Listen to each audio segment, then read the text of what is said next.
បាទសួស្តីបាទថ្ងៃនេះខ្ញុំយកម៉ូតូខ្ញុំ PG1 ពណ៌លឿងបាទ Yamaha PG1 ពណ៌លឿងមកបដូរពណ៌បាទដាក់ទៅជាពណ៌ខ្មៅហើយនេះគឺជារូបភាពដំបូងនៃការមុនដែលយកមកបដូរពណ៌ហើយមុននឹងបដូរពណ៌ជាងគាត់លាងម៉ូតូយើងឲ្យលាងអាវដែលយើងត្រូវបិទហ្នឹងហើយនឹងដោះអាវចេញដើម្បីយកមកបិទបាទហើយនេះរូបភាពខ្លះៗនៃការដោះឬអាវខាងក្រៅនឹងយកមកបិទបាទហើយបន្ទាប់ពីគាត់បិទរួចហើយគាត់យកមកចាប់បដាទាំងណាដែលបិទរួចហើយគាត់ឲ្យជាងគាត់យកមកដាក់វិញបដាខ្ញុំស្រឡាញ់ពណ៌ខ្មៅបាទកាលពីខ្ញុំទៅទិញហ្នឹងចង់បានពណ៌ខ្មៅតែខាងហាងគាត់អត់មានបាទហើយនេះពណ៌ដែលខ្ញុំចង់បានអញ្ចឹងហើយខ្ញុំយកទៅបដូរពណ៌បាទហើយបន្ទាប់ពីបដូរពណ៌ហើយនេះបាទអត់ទាន់មានតែបិទទេបាទនៅតែ logo Yamaha ហ្នឹងឯងបាទព្រោះកំពុងតែកំងទិញតែមយកមកបិទបាទហើយម៉ូតូនេះអនាគតខ្ញុំអាចនឹងប្រើពណ៌ដើមវិញតែដោយស្រឡាញ់ពណ៌ខ្មៅក៏សាកយកមកដូរពណ៌មកបិទស្គុតបាទអញ្ចឹងនេះហើយការដែលខ្ញុំបិទស្គុតកាលខ្ញុំបិទនឹងតម្លៃដែលបិទគឺអស់$30បាទខ្ញុំបិទតែកន្លែងណាដែលពណ៌លឿងឲ្យទៅជាពណ៌ខ្មៅទេបាទកន្លែងណាខ្មៅស្រាប់គឺអត់បានបិទទេបាទហើយនេះសរុបសេចក្តីមកបានប៉ុណ្ណេះបាទវាមើលទៅមានអីបាទសំរុំគាត់ថាជើងដៃខ្ញុំអត់បានលាងទៅមើលទៅវារាងចាស់បន្តិចបាទហើយនេះផ្ទៃខាងមុខនៃ Yamaha PG1 បាទវាសាមញ្ញជាម៉ូតូមួយដែលវារាង classic តែវាមិនទៅជាចាស់បុរាណពេកវាស្ថិតនៅក្នុងស្ថានភាពមួយដែលអាចទទួលយកបាននៅក្នុងសម័យបច្ចុប្បន្ននេះបាទអញ្ចឹងនេះភ្លើងខាងមុខវាខាងក្រោមហ្នឹងគឺយើងកាច់សោទៅភ្លឺតែម្ដងបាទហើយខាងលើហ្នឹងគឺជាអំពូលបំភ្លឺផ្លូវបាទគឺជាប្រភេទអំពូលបាទ halogen តែវាមិនមែនជាប្រភេទអំពូល LED ទេបាទគឺជាអំពូលទូទៅបាទហើយនេះគឺជាផ្ទៃរង្វង់ភ្លើងបាទវាមានលក្ខណៈរាងមូលមើលទៅរាងសមរម្យបាទសាមញ្ញហើយក៏ស្អាតដែរបាទទំហំវារាងធំមែនទែនបាទភ្លើងខាងមុខនេះគឺពេលយប់វាភ្លឺច្បាស់បាទវាភ្លឺច្បាស់មិនចាញ់ភ្លើង LED ទេបាទហើយនៅខាងឆ្វេងនេះគឺជាអំពូល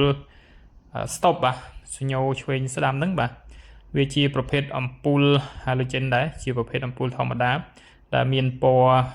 ណ៌លឿងឬក៏ពណ៌ទឹកក្រូចហ្នឹងបាទហើយផ្ទៃខាងស្ដាំវាមានចាប់មកជាមួយនឹងប្រាំងបាទប្រាំងមុខហើយនេះគឺជាកបែនប្រេង display ខាងមុខហ្នឹងបាទប្រាំងខាងមុខហ្នឹងបាទហើយនៅខាងឆ្វេងនេះវិញវាមានពណ៌ក្រហមនេះគឺជាកុងតាក់ភ្លើងញាក់សម្រាប់សុំផ្លូវដូចឡានអីចឹងបាទយើងញាក់សុំផ្លូវបាទនៅពេលដែលយើងញាក់ទៅវាលោតនៅលើអំពូលនេះបាទហ្នឹងហើយបាទអញ្ចឹងវាមានភាពងាយស្រួលបាទនៅពេលដែលយើងមានបញ្ហាឬក៏បើកវ៉ាជែងអីនៅលើដងផ្លូវអីហ្នឹងយើងអាចចុចភ្លើងញាក់ហ្នឹងដើម្បីសុំផ្លូវបានបាទអញ្ចឹងនេះបាទខ្ញុំសាកបញ្ឆេះហើយបើកភ្លើងសាកមើលបាទនៅពេលថ្ងៃយើងមើលទៅឃើញវាអត់សូវភ្លឺប្រហែលទេបាទដោយសារពេលថ្ងៃវារាងចាំងឬថ្ងៃខ្លាំងជាងបាទនេះខ្ញុំសាកចុចភ្លើងញាក់សាកមើលទៅវាញាក់ហើយបីដូចជាមិនសូវជាញាក់ខ្លាំងតែនៅពេលយប់វាញាក់ខ្លាំងបាទដោយសារនេះពេលថ្ងៃវាចេះអត់សូវឈ្នះពលឺថ្ងៃប្រហែលទេបាទនេះនៅតិចចាប់អំពូលនៅខាងឆ្វេងខាងស្ដាំនេះវាជាប្រភេទខ្ចៅ6ជ្រុងបាទហើយវាមានលក្ខណៈមាំមែនទែនបាទហើយនៅខាងក្រោមអំពូលហ្នឹងវាមានស៊ីផ្លេបាទដុំស៊ីផ្លេនៅក្រោមខាងក្រោមនេះបាទមើលទៅវាសាមញ្ញហើយវាស្រឡះបាទវាមិនងាយរោគរ៉ាទេបាទប្រភេទបែបនេះបាទអញ្ចឹងយើងមកមើលនៅផ្ទៃខាងក្រោមបាទហើយនៅផ្ទៃខាងឆ្វេងនេះវាមានដែកសម្រាប់ទប់ខ្សែកុងទ័រហ្នឹងមិនឲ្យទៅប៉ះកាត់វូឬក៏ទៅប៉ះកង់ខាងមុខបាទ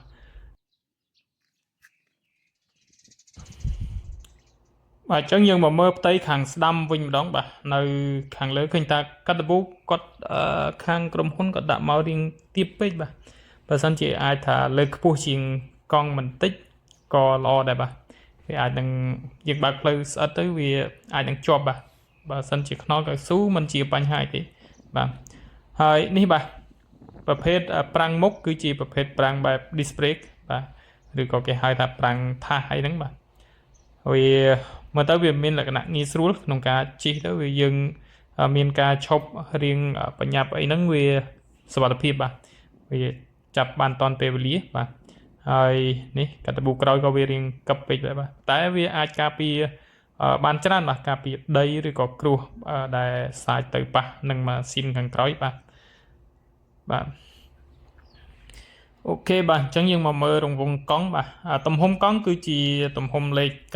90/100បាទដែលវាជាកង់រង្វង់16បាទរង្វង់វាធំល្មមបាទវារង្វង់16គឺមិនសូវជាមានគេប្រើទេនេះពេលកន្លងមកឬក៏ពេលបច្ចុប្បន្ននេះបាទទៅតែមាន PG1 នេះទេតែប្រើរង្វង់កង់16បាទតែវាជាខ្នងធំបាទហើយសបកពោះវៀននេះក៏ជាប្រភេទកង់រាងធំដែរអញ្ចឹងហើយវាមិនតូចជាងសបកឬក៏កង់រង្វង់17ផ្សេងទេបាទវាទំហំប្រហាក់ប្រហែលគ្នាបាទហើយសបកនេះគឺជាប្រភេទសបក IRC បាទមកពីក្រុមហ៊ុនស្រាប់បាទដែលជាសបកស៊ីនបាទគេដាក់ប្រភេទសបក IRC បាទយើងមកមើលផ្ទៃខាងលើនៃម៉ូតូម្ដងបាទហើយនេះខាងឆ្វេងវាមានកុងតាក់ Display ហើយកុងតាក់ស៊ីញ៉ូឆ្វេងស្ដាំបាទដែលយើងកាច់ឆ្វេងកាច់ស្ដាំហ្នឹងនៅពេលដែលយើងបិទយើងចុចចំកណ្ដាលបាទហើយនៅខាងលើនេះគឺជាកុងតាក់ភ្លើង Far Code បាទ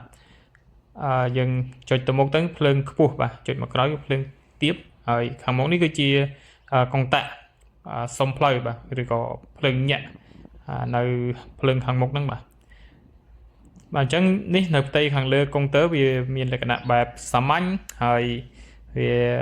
លក្ខណៈ classic បាទដែលបង្ហាញជាតួលេខរបៀបតនិចនាឡិកាបាទដែលកុងទ័របង្ហាញសរុបទៅគឺចំនួន160បាទ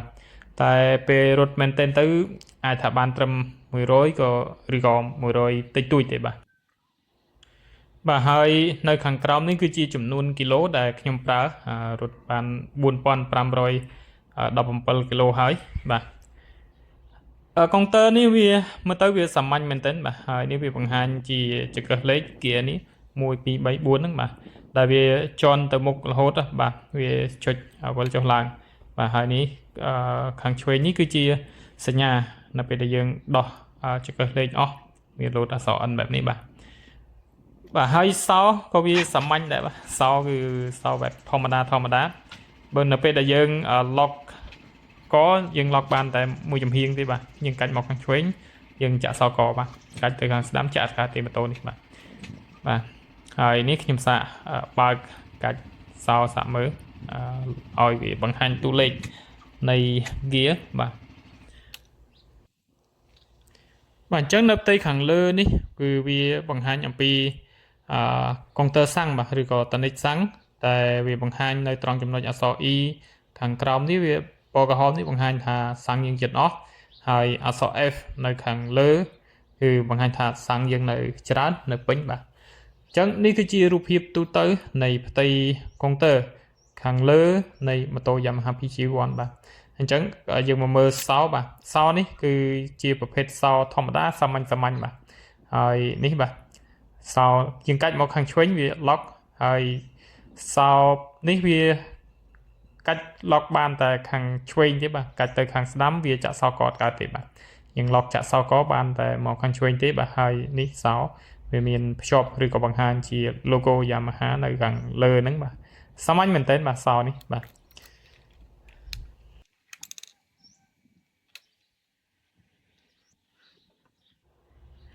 បាទអញ្ចឹងមកមើលនៅផ្ទៃខាង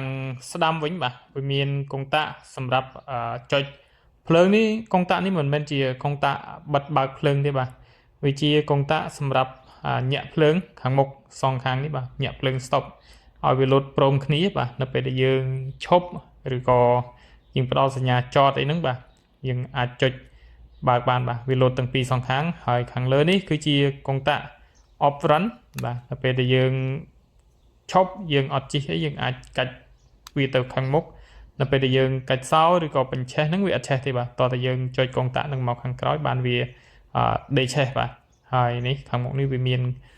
កបែនប្រេងតែវានៅជាប់នឹងជើងកញ្ចក់នេះបាទហើយនៅខាងក្រោមនោះគឺជាកុងតាក់ដេបាទនៅខាងក្រោមកុងតាក់បិទបើកភ្លើងញាក់ហ្នឹងបាទ chẳng ní nhóm nâng xạ khách sau nhẹ phượng đi ỏi mớ thà vì nhẹយ៉ាងម៉េចបាទនៅពេលដែលយើងកាច់កងតាក់មកនោះបាទវាលោតខាងមុខនោះព្រមគ្នាបាទវាលោតសងខាងនៅពេលដែលយើងចតអីហ្នឹងបាទវាលោតព្រមគ្នាបាទអញ្ចឹងយើងមកមើលខាងមុខនេះបាទឃើញថាវានៅពេលដែលយើងកាច់កងតាក់ខាងស្ដាំហ្នឹងទៅវាលោតភ្លើងស្តុបសងខាងព្រមគ្នាបែបនេះបាទភ្លើងស្តុបនេះវាភ្លឺច្បាស់ដែរបាទនៅពេលយប់វាភ្លឺខ្លាំងមែនទែនបាទ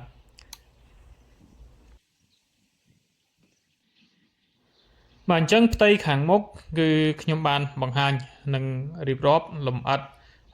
អស់ហើយបាទអញ្ចឹងយើងទៅមើលផ្នែកផ្សេងទៀតនៃម៉ូតូនេះបាទបាទអញ្ចឹងយើងមកមើលពីផ្ទៃខាងស្ដាំទៅបាទវាមានអាវនេះបាទពណ៌ទឹកប្រាក់អាចហៅបានថាអាវក៏បានដែរបាទដោយសារម៉ូតូនេះមានអាវទេហើយត្រង់នេះវាជាទូទៅគឺជាចម្លែង logo បាទដែលខ្ញុំឲ្យជាងគេបិទស្គុតពណ៌ខ្មៅពីលើតែម្ដងបាទហើយនេះផ្ទៃខាងក្រោមបាទម៉ាស៊ីននេះគឺជាប្រភេទម៉ាស៊ីន 115cc បាទហើយខ្សែនេះមកទៅសាមញ្ញមែនទែនបាទវាជាប្រភេទម៉ាស៊ីនកម្លាំង 115cc ដែលស៊ីសាំងដោយប្រព័ន្ធប៊ិចបាទហើយនៅលើតួម៉ាស៊ីននេះក៏វាមានកន្លែងសម្រាប់ចាប់គ្រឿងតែងឬក៏គ្រឿងលេងផ្សេងៗបាទដែលវាមានភាពងាយស្រួលនៅពេលដែលយើងចង់បំពាក់ដែកកាងការពារផ្សេងៗហ្នឹងយើងមានកន្លែងចាប់ស្រាប់បាទហើយម៉ាស៊ីននេះគឺជាទូទៅវាមានម៉ាឡូវេនធាក់បាទប៉ុន្តែសម្រាប់ម៉ាស៊ីន Yamaha PG1 នេះគឺគេអត់បំពាក់មកទេបាទវាអត់មានកន្លែងសម្រាប់ធាក់ទេឬក៏ម៉ាឡូវេនធាក់ហ្នឹងអត់មានភ្ជាប់មកជាមួយទេបាទឃើញមានតែគម្របសម្រាប់ចាក់ប្រេងបាទនៅផ្ទៃខាងស្ដាំនេះបាទមើលទៅវារៀងប្លែកខុសពីម៉ូតូទូទៅបាទដែរបាទដែលម៉ូតូទូទៅមានកម្លាំងម៉ាស៊ីនប៉ុណ្ណេះគេបំពាក់មកជាមួយនឹងម៉ាឡូវេនសម្រាប់ធាក់បាទហើយនៅផ្ទៃខាងលើនេះគឺជាតែមឬក៏ logo Yamaha PG1 បាទហើយខ្ញុំក៏បិទស្គុតជន់ពីលើតែម្ដងបាទហើយគិតថានឹងទិញតែមមកបិទពីលើបាទដោយសារអត់ចង់បកអាតែមស៊ីននឹងចេញបាទហើយនេះបាននៅផ្ទៃខាងស្ដាំវាមានដែកសម្រាប់ឈ្នន់ជន់បែបនេះបាទមើលទៅវាមានលក្ខណៈងាយស្រួលដែរបាទហើយនៅពេលដែលវាប្រើយូរទៅវាមិនងាយនឹងលាន់ឬក៏លឺសំឡេងផ្សេងៗបាទហើយនេះផ្ទៃស៊ីម៉ាំងបាទតែវាមានខ្ចៅចាប់មាំមែនទែនបាទជាប្រភេទជ័រស្វិតរឹងមាំបាទហើយនេះខ្ចៅគឺវាចាប់ទៅមាំមែនទែនមិនងាយនឹងរោករាក់ទេបាទម៉ូតូនេះបើយើងមើលទៅកន្លែងណាក៏មាំដែរកន្លែងណាក៏តាន់ដែរបាទមិនដូចម៉ូតូខ្លះទេអាវម៉ូតូខ្លះជីមាំហ្នឹងរោករ៉ាក់អស់ហើយបាទហើយនេះបាទផ្ទៃប្រាំងកន្លែងដែលយើងជន់ប្រាំងខាងប្រាំងក្រោយហ្នឹងគឺវាមានលក្ខណៈបែបកម្មបែបនេះបាទវាអត់ងាយល្អល់ហើយឈ្នាន់នេះគឺវាបត់បែនបានបាទវាអាចកាច់ឡើងលើបានបាទបើសិនបើយើងចង់កាច់វាទុកអីចឹងបាទ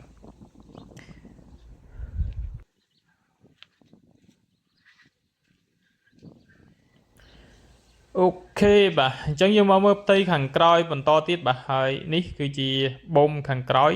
វាគឺជាប្រភេទប៊ុំម៉ាស័រដែលមើលទៅវាមានលក្ខណៈមាំហើយប៊ុំនេះគឺវាទន់បាទជីទៅវារៀងទន់ស្រួលជីបាទសម្រាប់មនុស្ស2នាក់ឬក៏ជីម្នាក់ឯងក៏វាមិនសូវជារឹងដែរបាទវាជីយកងាយស្រួលបាទទន់ស្រួលជីមែនតើបាទហើយនេះផ្ទៃកង់ខាងក្រោយគឺវាទំហំប៉ុនគ្នាទៅនឹងផ្ទៃកង់ខាងមុខដែរតែវាមានលក្ខណៈ90/100ហើយរង្វង់កង់ហ្នឹងគឺរង្វង់16បាទហើយសបកគឺជាប្រភេទសបក IRC បាទនេះបាទនៅផ្ទៃខាងក្រោយនៃកង់ខាងក្រោយបាទហើយខាងក្រោយនេះវាប្រាំងខាងក្រោយបាទវាគឺជាប្រភេទ5បែប drum brake ឬក៏គេហៅថាប្រាំងស្បែកធម្មតាទូទៅបាទដោយទៅនឹងម៉ូតូផ្សេងទៀតដែរបាទអញ្ចឹងនេះបាទផ្ទៃប្រាំងខាងក្រោយប្រាំងបែបនេះវាមានលក្ខណៈងាយស្រួលក្នុងការដែលយើងដោះដូរឲ្យផ្សេងបាទវាប្រាំងក្រោយបើសិនជាយើងដាក់ប្រាំង disc brake ឬក៏ថាសនៅពេលដែលមានបញ្ហាផ្សេងយើងពិបាកដោះបាទហើយប្រាំងបែបនេះវាងាយស្រួលដោះជាងបាទពេលដែលរឹត brake ផ្សេងៗតែប្រាំង disc brake វាធន់ជាងបាទវាយូរជាងវាមិនពិបាកមិនសូវជាពិបាកដោះដូរស្បែកដូចជាប្រភេទប្រាំងស្បែកបែបនេះទេបាទដោយសារវាជាប្រភេទ disc brake គឺជាប្រាំងដែកស្រាប់បាទតែវានៅពេលដែលយើងដោះឬក៏ដូរកង់អីផ្សេងៗហ្នឹងវាងាយស្រួលដោះបាទហើយនេះផ្ទៃខាងក្រោយបាទកន្លែងចាប់ផ្លាកលេខនៅខាងក្រោមហ្នឹងវាមានបង្ហាញនៅចំណាំងផ្លាតខាងលើពណ៌ក្រហមនៅលើផ្លាកលេខបាទហើយកតុយដែលចេញមកហ្នឹងគឺវាមានភ្លើងបំភ្លឺផ្លាកលេខដែរបាទហើយនេះបាទផ្ទៃខាងក្រោយនៃប្រាំងនៅពេលដែលយើងចាប់ប្រាំងទៅវាភ្លឺហ្នឹងបាទឬក៏ពេលដែលយើងជិះហ្នឹងវាបង្ហាញភ្លើងភ្លឺពណ៌ក្រហមវាមានលក្ខណៈរាងមូលបែបនេះបាទមើលទៅវាសាមញ្ញមូលតូចតែវាភ្លឺច្បាស់មែនទែនបាទហើយអមទៅដោយភ្លើង stop សងខាងហ្នឹងបាទតែអំពូលនៅខាងក្នុងវាគឺជាប្រភេទអំពូលធម្មតាដូចគ្នាបាទអំពូល halogen តែវាមាននៅខាងក្នុងហ្នឹងបាទវាគឺជាប្រភេទអំពូលធម្មតាហើយអំពូលសងខាងហ្នឹងក៏ជាប្រភេទអំពូលធម្មតាដែរបាទ halogen ដូចគ្នាដែរបាទអញ្ចឹងនេះរូបភាពទូទៅនៃផ្ទៃខាងក្រោយហើយនៅខាងឆ្វេងនេះយើងឃើញថាមានកបាំងច្រវាក់ហ្នឹងវាសាមញ្ញបាទវាអត់មានបាំងចិត្តទៅនឹងច្រវាក់តែម្ដងទេបាទហើយនេះគឺជាបូមបាទកបាំងច្រវាក់នេះវាគឺជាប្រភេទកបាំងច្រវាក់ជ័រស្វិតមាំដូចទៅនឹងគម្របស៊ីម៉ាំងខាងស្ដាំនឹងដែរបាទហើយនេះបាទផ្ទៃខាងឆ្វេងនៃផ្នែកខាងក្រោយបាទ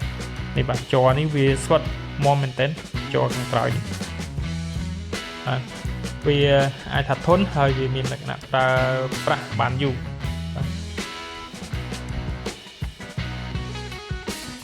បាទចំណុចល្អផ្សេងបានបង្ហាញអស់ហើយបាទឥឡូវមកដល់ចំណុចដែលអ្នកប្រើប្រាស់ Yamaha PG1 គ្រប់គ្នាបាទទាំងអស់គឺសុទ្ធតែជួបបញ្ហានេះបាទគឺជាកឹះលេខបាទនៅខាងឆ្វេងហ្នឹងចង្កឹះលេខហ្នឹងគឺវាអត់មែនភ្ជាប់ទៅនឹងដែកយើងជន់ចង្កឹះលេខ direct តែម្ដងទេគឺវាមានដែកតនៅខាងក្រោមអញ្ចឹងហើយនៅពេលដែលយើងបញ្ចូលលេខមានពេលខ្លះចូលដាច់ពេលខ្លះចូលអត់ដាច់ទេបាទអ្នកដែលគាត់អត់ដែលប្រើហ្នឹងជិះយូរម្ដងហ្នឹងនៅពេលគាត់ជន់ទៅអាចថាច្រើនលេខបាទអញ្ចឹងដំណោះស្រាយគឺមានតែមួយទេគឺទិញអាដែកដែលគេលក់សម្រាប់ភ្ជាប់ទៅនឹងចង្កឹះលេខផ្សេងទៀតបាទបើយើងប្រើអាស៊ីនមកពីក្រុមហ៊ុនម្ដងហ្នឹងវាអត់សូវល្អទេបាទប្រើជន់ទៅវាជន់អត់ដាច់បាទនៅពេលខ្លះយើងជន់អត់ខ្លាំងជន់អត់ដល់កម្លាំងវាទៅជន់អត់ដាច់ទេបាទយើងសាំងលេខអីហ្នឹងបាទវាពេលខ្លះវាច្រើនលេខបាទអញ្ចឹងនេះគឺជាបញ្ហាតែមួយទេដែលខ្ញុំជួបនៅលើម៉ូតូនេះហើយអ្នកប្រើប្រាស់ផ្សេងទៀតគឺដូចតែគ្នាទេបាទគាត់មានការទើសចិត្តជាខ្លាំងបាទចំពោះចង្កឹះលេខដែលក្រុមហ៊ុនធ្វើមកម៉ូតូស្អាតចំណុចផ្សេងមាំទាំងអស់ខានទាំងអស់តែទើសតែមួយចំណុចនេះទេបាទអញ្ចឹងខ្ញុំរៀបរាប់លម្អិតអស់ហើយអំពីម៉ូតូ Yamaha PG1 បាទមានចំណុចណាខ្វះខាតឬក៏ចង់ដឹងបន្ថែមអាច comment នៅខាងក្រោមវីដេអូបាទខ្ញុំនឹងព្យាយាមធ្វើវីដេអូបង្ហាញបន្ថែមទៀតបាទអញ្ចឹងវីដេអូនេះមានប៉ុណ្ណេះបាទកុំភ្លេចចុច subscribe ចុចសញ្ញាកណ្ដឹងដើម្បីទទួលបាននៅវីដេអូផ្សេងទៀតអំពីការបង្ហាញម៉ូតូបាទអរគុណច្រើនជម្រាបលាជួបគ្នានៅវីដេអូផ្សេងទៀតបាទ